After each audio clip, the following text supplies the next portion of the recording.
पुणे जिल्ह्यात जिल्हा परिषद आणि पंचायत समिती निवडणुकीमध्ये भाजप आणि शिवसेना हे एकत्रित निवडणूक लढवणार हे जवळपास आता निश्चित झालेलं आहे। त्या संदर्भातल्या बैठका आणि प्राथमिक चर्चा देखील सुरू झालेल्या आहेत। या संदर्भात बोलण्यासाठी माझ्या सोबत आहेत माजी मंत्री शिवसेना नेते विजय शिवतारे। काय कशा पद्धतीने भाजप सेनेची युती असणार आहे, जागा वाटपावरती प्राथमिक चर्चा देखील झालेली आहे, कशा पद्धतीने पुढे जाणार दोन्ही? 3 दिवसापूर्वी पहिली बैठक आदरणीय चंद्रकांतदादा पाटील, आमचे मंत्री केंद्रीय मंत्री मुरली मोहोळ आणि त्याचबरोबर राहुल कुल, दोनचे आमचे आमदार आणि मी, अशी बेसिक इन प्रिन्सिपल बैठक झाली। आणि त्या बैठकीमध्ये कसं पुढे जायचं याचे संपूर्ण आकडेवारी सकट त्यांना मी डिटेल्स दिलेले आहेत। ज्या सिटिंग सीट आहेत त्या ज्याच्या त्याला राहतात, ज्या रनरअप आहेत सेकंडला वगैरे त्या ज्याच्या त्याला करणे।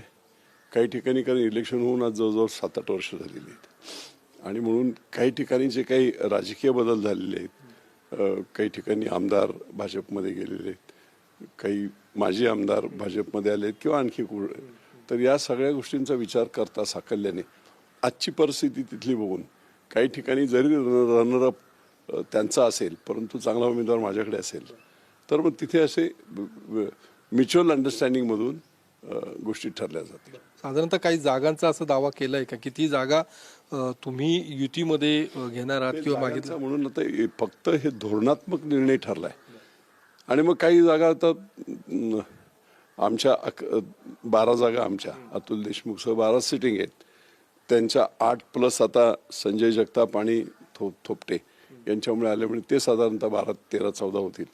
तर सिटिंग ज्या आहेत त्या तर फॉर्मच आहे, बाकीच्या चर्चा करून त्याच्यातून निवडून येण्याची क्षमता हा क्रायटेरिया धरून निश्चितपणे फायनलायझेशन केलं जाईल। आज आता माझ्या काल आमची एक बैठक मुंबईमध्ये झाली एकनाथराव शिंदे आदरणीय यांच्या समवेत आणि त्यांनी काही गाईडलाईन्स दिलेले आहेत। त्या गाईडलाईन्सनुसार आता परत आमची सर्किट हाऊसला VVIP सर्किट हाऊसला तालुकावार विधानसभावार प्रत्येक सीटवर चर्चा होत 2-3 तासामध्ये आम्ही निर्णय घेऊ सगळे की काय काय कुठच्या सीट आम्हाला आवश्यक आहेत किंवा कुठच्या सीटमध्ये त्यांच्याकडे चांगला उमेदवार आहे, असं सगळं व्यवस्थितपणे चर्चा करून संध्याकाळी आज बसू, कारण वेळ संपलेला आहे आता, उद्याचाच दिवस उद्या आणि परवाचा, त्यामुळे मला वाटतं आज संध्याकाळपर्यंत निर्णय होतील। महापालिका निवडणुकीनंतर आता जिल्हा परिषद निवडणुकीत अजित पवारांच्या विरोधात तुम्ही या सगळ्या याच्यात आता निवडणुकीला सामोरं जाणार आहात आणि त्यामुळे ज्या पद्धतीने अजित पवारांनी पुणे पिंपरी चिंचवड महानगरपालिकेचं भ्रष्टाचारावरती भाष्य केलं तसं आता जिल्हा परिषदेची देखील भ्रष्टाचार किंवा जे काही कामांच्या निधी खर्चासंदर्भात माहिती मागितली जात आहे, गोपनीय माहिती मागितली, अशी काही माहिती समोर आलेली आहे काय?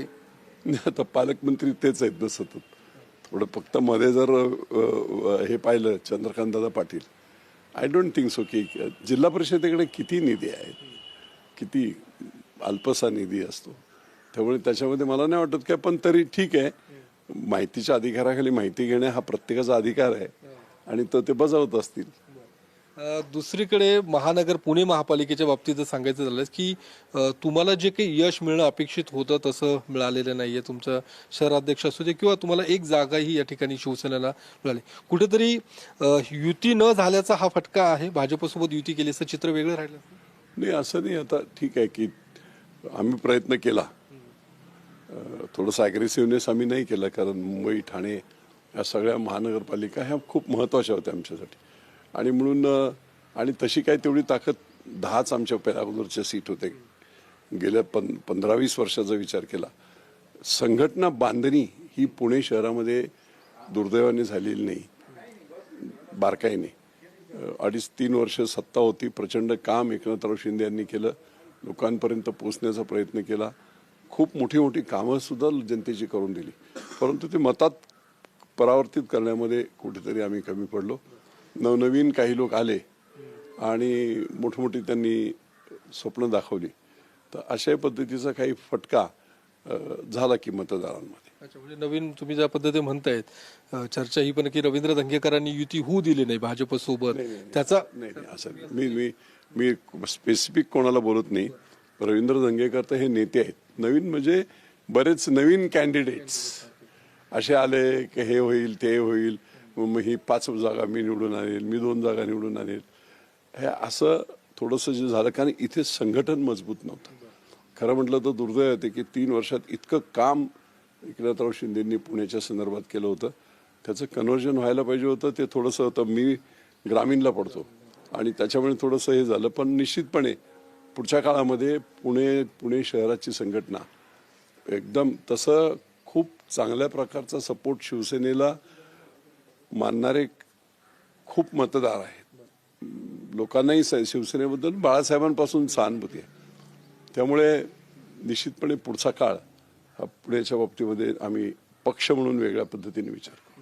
शेवटचा प्रश्न, मुंबई महापालिकेसंदर्भात तिकडे भाजप शिवसेनेला बहुमत मिळालेलं आहे, मात्र महापौर पदावरून आता सध्या चर्चा सुरू झाली. तुमचे सगळे नगरसेवक हॉटेल पॉलिटिक्स हॉटेलमध्ये ठेवण्यात आलेले आहेत. चर्चा ही आहे की तुमच्याकडून शिवसेनेकडून देखील 2.5 वर्ष महापौर पद मिळावं अशा पद्धतीचा दावा केला जातो की तशी मागणी पुढे केली जाते. काय नेमकी रेवड्या वावड्या उठत असतात काही, पण ते सर्व अधिकार आदरणीय एकनाथराव शिंदे यांच्याकडे आहेत. ते जे निर्णय घेतील तो योग्य आणि तो प्रमाण.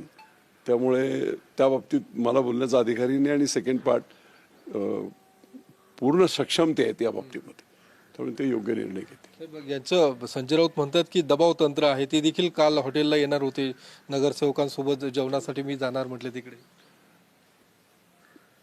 आपण एकनाथभाई शिंदेंना जाणताय. कालच ते बोलले की काय भीती वाटते त्यांना वगैरे. शिवसेना काय भिणारा पक्ष आहे का? आणि एकनाथराव शिंदे अख्ख्या 33 देशात प्रसिद्ध झालेला माणूस आहे. खूप चांगली रिलेशन त्यांची आणि भाजप देवेंद्र फडणवीस यांच्याशी आहेत. तर निश्चितपणे चांगल्या प्रकारचा निर्णय ते घडवतील. धन्यवाद.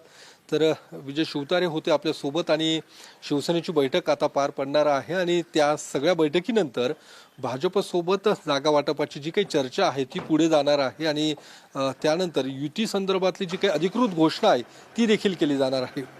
कॅमेरामन विशाल रायपुरे